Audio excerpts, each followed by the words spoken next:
Hello, and welcome to Monster Week 2026. This is an annual community event created and organized by Ginny D and Pointy Hat to help build community in the TTRPG space on YouTube. I have been a big fan of this event since its inception, and am so excited to be participating this year. So, let's just see what this year's monster is, and... Oh no. Okay, so, this year's Monster of the Week is Fey. This is what I get for laughing at the hat last year. Okay, so, real quick, let's get this out of the way. I hate talking about Fey. If you're familiar with how Pointy Hat feels about dragons... I don't want to hear more crying about how I hate dragons. You have impossibly cool treasure planet ships and you give these guys dragons? Whatever, I hate dragon. Dragon-free channel, I'm not talking about them. I refuse to talk about dragons, you can't make me. I hate dragons! But literally, for the opposite reason. Pointy Hat explains that he dislikes talking about dragons because of something he calls the Godzilla problem. Basically, he says that dragons aren't interesting to base a quest around because the way their stats and lore are presented, dragons end up being just a thing that hits hard and has a lot of hit points at the end of a quest. But if you want to build a narrative, nothing intrinsic to the dragon gives you a direction to take the story. I see his point, but don't really agree, but do agree in a broad sense when you get down into the nuances of it. I don't know. Let me know if you want me to make a video on dragons. But Fey. Fey have the opposite problem, which is why I dislike talking about them. Fey are overwhelming in how many directions they can take you. And Fey are evocative. Not like that, get your mind out of the gutter. What I mean is, Fey are evocative in the way that everyone has something that they picture whenever they think of Fey.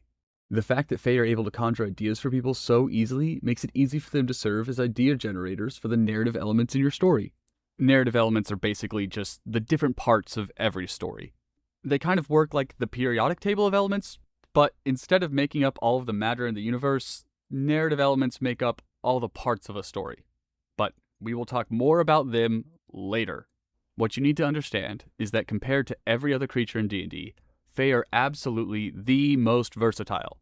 No matter what kind of story you want to tell, Fey not only serve as a good source of ideas, but they do so easily. Now, I get it, your initial reaction to hearing me complain about Fey, and then say all of those things about why Fey are so good, is probably something like, this book is complaining about too many options, he is stupid. But just hear me out. Part 1. The Fey's Trap. When it comes to narrative, it can be hard to get your audience's attention.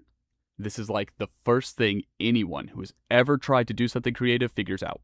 Even if you can make something great, it can be hard to get people to pay attention to it. What you'll often find when you look for advice on how to solve this, especially in stories, is that you need to hook your audience with something that piques their interest. And speaking broadly, the way to get someone interested is to give them questions. Wait, what? Once you've successfully have someone wondering about what happens next, you've made what's called a narrative hook.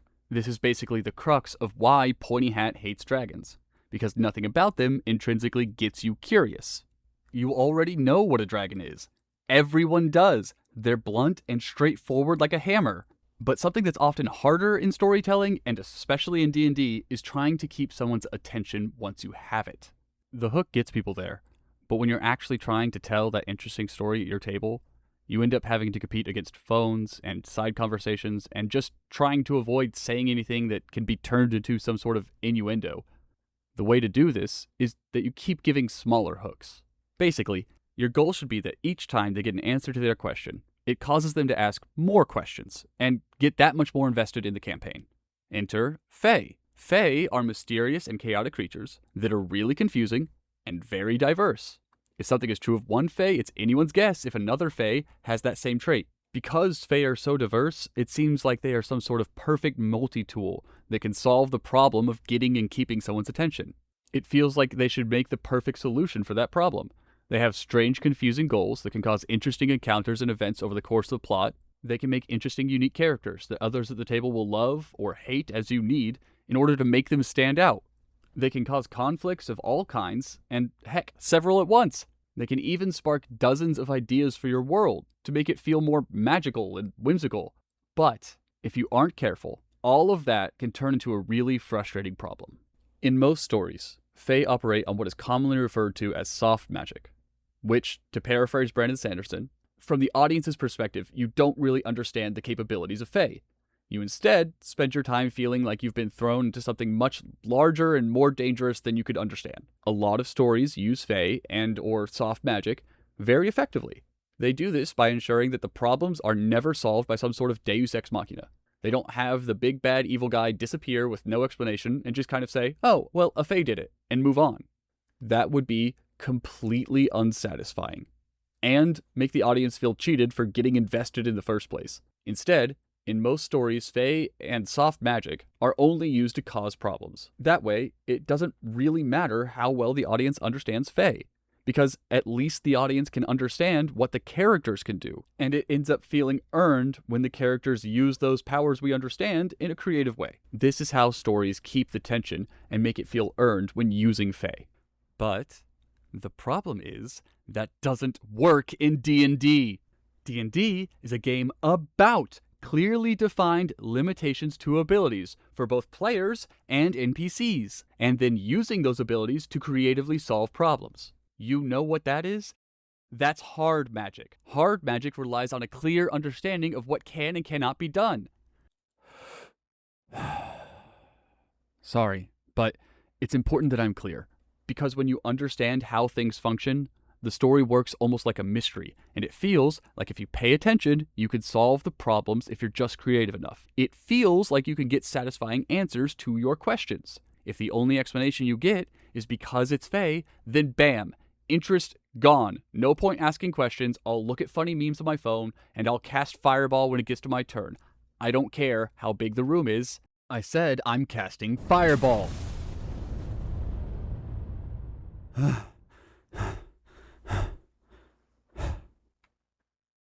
Have you ever actually looked at a Fey stat block?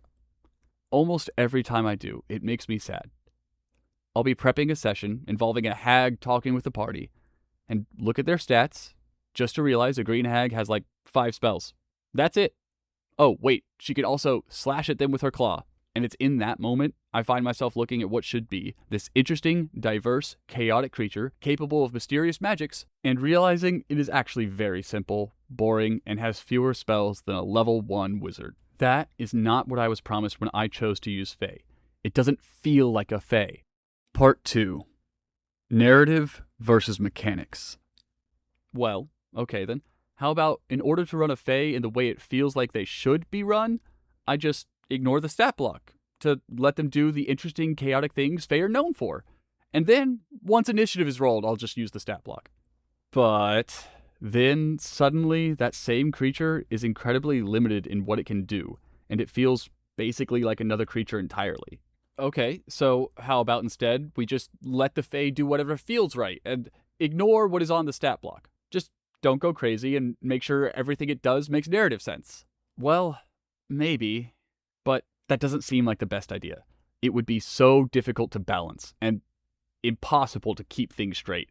Okay, well, then that just leaves us with the option of homebrew. You know, just think about what you need the Fey to do to better serve the plot, and make sure to explain how that fits into the setting. And then go ahead and outline the abilities that Fey character needs to fit with those plot and setting details. Oh, but make sure those abilities are actually going to make for an interesting conflict when the players encounter the Fey, regardless of what type of encounter it ends up needing to be. You know, combat or a chase or something social. Do you see how awful that sounds? Option A, switching to their stat block mechanics when initiative is rolled, leaves me wondering why I picked a Fey in the first place if they are just going to end up as another thing that hits hard and has a lot of hit points at the end of a quest. I might as well use a dragon.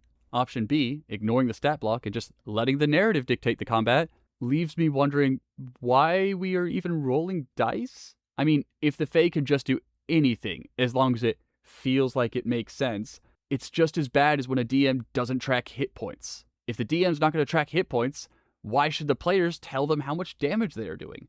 Why even roll at all, if the DM's just going to arbitrarily decide when the encounter is done either way?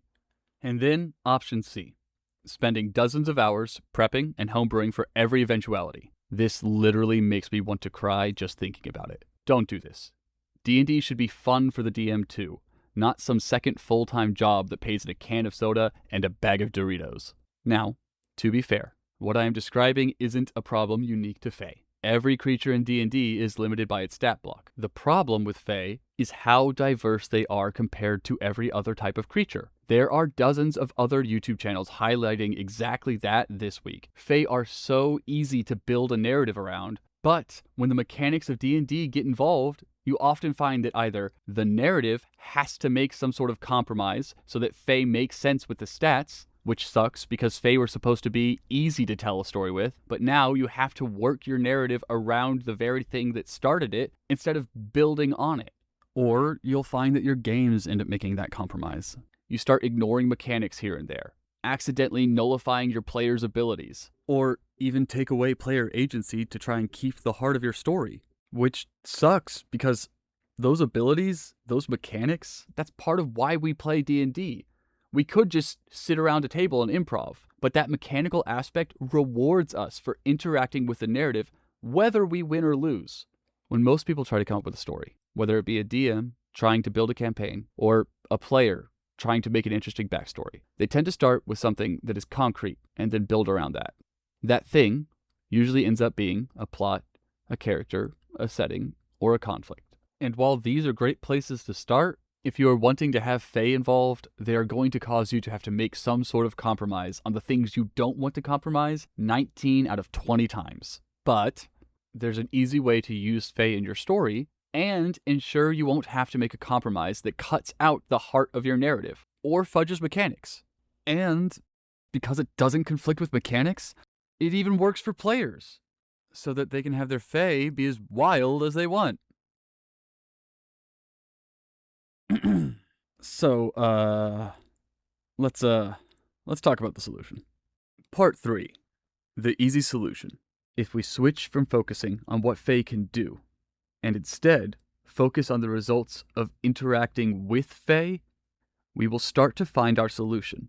This works because you're not establishing any sort of concrete limits to your Fey that take away their mystery, and you're not establishing them as this creature that is unknowable and ignores game mechanics. You may still run into those same roadblocks of narrative conflicting with mechanics, but the heart of your story isn't going to have to change as the campaign progresses. Just some smaller moments, which are always changing in D&D. Which means when you do have to make a compromise on what Fey can do in D&D in order to make it work mechanically or narratively, that is fine, because you didn't plan your story around what they can do. You planned your story around what everyone else does in response to them. This is how you use Fey and still manage to avoid feeling like you're compromising on what made you excited in the first place when it came to Fey. You focus on how and why Fey do what they do, instead of focusing on what exactly they do. Okay, that's all well and good, but that's basically the equivalent of someone asking, how do I avoid having to make a compromise with my Fey, and then responding to them with, oh, just focus on how great it'll be to use Fey. It doesn't really help. What we actually need isn't just being aware that Fey can cause this problem between mechanics and narrative in D&D, but a clear way to use Fey instead of focusing on clearly defined things like the characters, the plots, the settings, and the conflicts. That's just all the things we were given from the stat block and the background information. So, we're going to have to do this ourselves. The way you do this is you look at the literary elements that focus on the subjective aspects of the story, rather than those more objective ones. Basically, where objective parts of a story focus on providing clarity and conveying some sort of factual information, subjective parts of a story focus on feelings, questions, and resonance when it comes to the audience. Here, it'll just make more sense if I give you some examples. The first subjective part of a story we're going to talk about is going to be tone. Tone is the attempt to elicit specific emotions in the audience. It is the style you use to tell the story. Anyone who has played D&D with more than one DM can 100% tell you that each DM has a very different tone they try to cultivate at their table. One of the things any writer or DM who feels like they've gotten the hang of things will tell you is that they feel like they've figured out their style, their tone. So, if you go into writing about Fey with the mindset that you are going to focus on the tone Fey set for your story, then not only are you avoiding the problem with being too objective with Fey, but you are establishing one of the most important skills that will lead to you feeling confident in telling your story. Instead of spending hours trying to clarify what Fey can do, you'll write about the chaotic way Fey act. For example, you could talk about how they shift from bubbly and beautiful to unknowable creatures that can and will subject you to a fate worse than death in 0.1 seconds. And that, how Fey interact with the characters and world, and the tone they create whenever they enter a scene, is way cooler than planning out some specific ability that the Fey have in your campaign. This works because the focus is on the emotions the Fey makes you, the others at the table, and the player characters feel. Planning your story with the main goal being to create one clear tone isn't going to conflict with the game mechanics because we are focused on the outcome, not the specific abilities they have. And, even better, because tone is subjective, they don't even have to succeed in creating a specific mood. Tone is just about the attempt. So as long as you try to have the Fey influence the tone of the campaign, it doesn't matter what they can do. This gives you a clear focus every time you have a Fey show up at the table. Now, if you don't want to take that route, you could also take the avenue of focusing on point of view. If I had to guess, Pointy Hat will do exactly this in his video. He will talk about the unique point of view Fey have and how that makes them interesting. I say that because, well, I like his videos, and they're really good. But also, because in his videos about Fey, and the Feywild, and his second ever video which was all about hags, and his video about goblins, and any other video where he mentions Fey, every time he talks about the difference between what Fey value opposed to every other creature, including other Fey.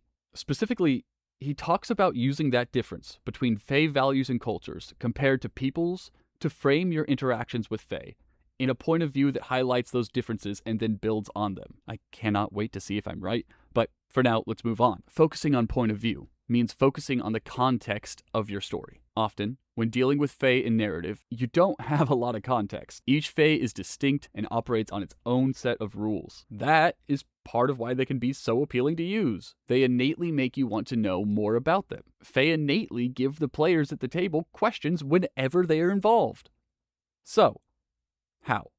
How does point of view give people questions? I think a good example for how this works is Alfred Hitchcock's Bomb Under the Table. In this scenario, he basically says if you have a bunch of people in a room and then the room explodes, well, then you get a moment of shock from the audience. Everyone will start asking questions. When did the bomb get there? Who put it there? Why is it there? How long was it there? But you can also change that point of view. Let's say instead you let the audience see that there's a bomb under the table before it explodes, that it's slowly ticking down and the room is full of people. Instead of shock, what you get here is suspense. And importantly, it changes the questions people will ask. In this scenario, they'd probably ask about whether or not the people in the room will notice the bomb. Will it reach all the way to the corners of the room, or could some people survive? Will anyone walk out or enter the room in the time it takes to finish counting down? When you focus on point of view, you are controlling what the campaign, what the characters, and what the players will focus on. For example, let's say we take a classic Fey concept of abducting a child. One perspective you could frame this in is that your character was kidnapped by a hag. Then your character is going to be focused on learning about the hag, why they were taken and not some other child, what was done to them, etc. If we change the perspective on that same concept of being taken by a hag and instead provide the context that your character grew up in some evil cult before being whisked away by this Fey hag as a child, your focus is less on the hag who took you and more on what they took you from and what involvement they have in it. If we give even more context and reveal the cult was started by your character's parents to make a deal with the devil to get you back after having already made a deal with the hag, the questions change again. What deal did they make with the hag? Why? What price are they willing to pay with the devil? Do you want them to? This narrative doesn't run into any mechanical problems because it doesn't give any objective information about how the hag achieved this. But it does clearly fit the vibe of Fey and makes a good starting point to build off of for players and DMs that you can use to give clear direction throughout the entirety of the campaign. Not only that, but it has a complementary effect to the main reason people tend to pick Fey. And that reason is that Fey make people curious. Focusing on point of view, the context to a story, and how you choose to frame the story creates a compelling hook to get people interested, with further context creating subsequent hooks that keep their interest once you have it. Option 3 is theme. Alright, so when we talk about theme, I'm not gonna lie, it's kind of a confusing one. Theme is the central dramatic question in a story. It is the midpoint between why someone is telling a story and what the audience's takeaway from a story ends up being. Basically, when you write focused on theme, you aren't focusing on what happens at the table. Instead, you focus on how you want the players to act between sessions. You try to create narrative resonance, which is a fancy way of saying you make them invested in the story. You don't focus on the what of the story, or even the how. This is 100% focused on the why. Focusing on theme, on that resonance when planning a story, means focusing on how you want the players to react to the story. Fey are like the best option for this. Because again, they are so diverse. You want to make a story that makes the players have to study their character sheet front to back between sessions in order to outsmart their enemy? Sounds like Fey from the Fey courts to me. You want a story that builds emotional connection and bonds between the characters and has everyone else thinking about those relationships between sessions? Well, it sure would add some tension if a Fey stole a character's memories of their party. You want to have a game where everyone at the table is invested in the story and actually spends time dwelling on what their character is willing to give up in order to achieve their goals. A hag offering to solve all the problems if they just make a deal should do the trick.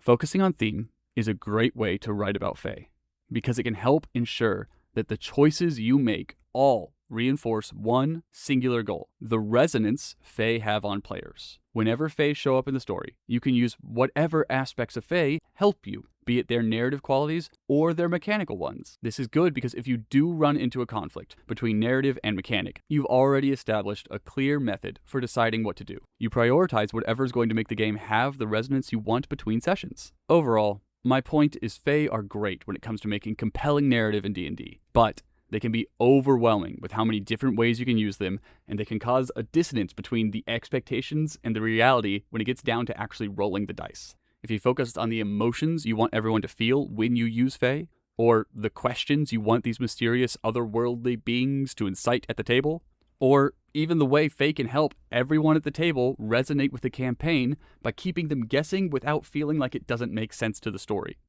So, to summarize the past 20 or so minutes, focus on why you want to use Fey, instead of what the Fey are going to do. Focusing on why will allow you to avoid the majority of problems that you would normally face when you decide to use Fey in D&D. Now, wait, we're already over 20 minutes? I haven't even talked about how to use Fey effectively in your games. Like, yeah, having a good starting point is important, but you also need your Fey to actually do something at some point. And just because you have a good starting point, it doesn't mean the narrative problems that come up when mechanics are involved just go away entirely. Not to mention the need to look at one specific Fey instead of all Fey in general, so that we can actually get a good idea of what Fey can do when you focus in on them. Well, if you're interested in that, I guess you're going to have to come back later this week for part 2 and 3. What? Did you think this is all you're gonna get?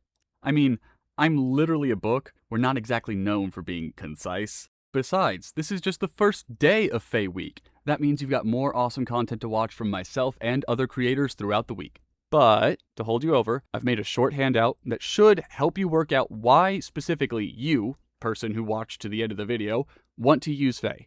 It's got questions about tone, point of view, and theme to help you get started with a clear direction that won't require a retcon halfway through your campaign. It even works for any other creature you might be struggling to design around as well. The link is down below in the description for 100% free. And if you're craving some Fey vibes in your day-to-day life, or want to support a small business, check out FableHollow Coffee and Bookshop, a small, locally owned store in Knoxville, Tennessee, run by 2 fantastic women. They have a cozy Fey aesthetic and amazing drinks. Even if you aren't local, you can buy ebooks and audiobooks from them to support a small business. They have a ton of cool events every month, a how to play D&D class designed by none other than yours truly, and a free rewards program that is goblin themed. They are not a sponsor. I receive no money from the business to say this. I am, however, partnering with them this summer to run a short goblin themed campaign. Their website and social will all be linked down below. Thanks again for watching, and I'll see you later this week. Bye-bye!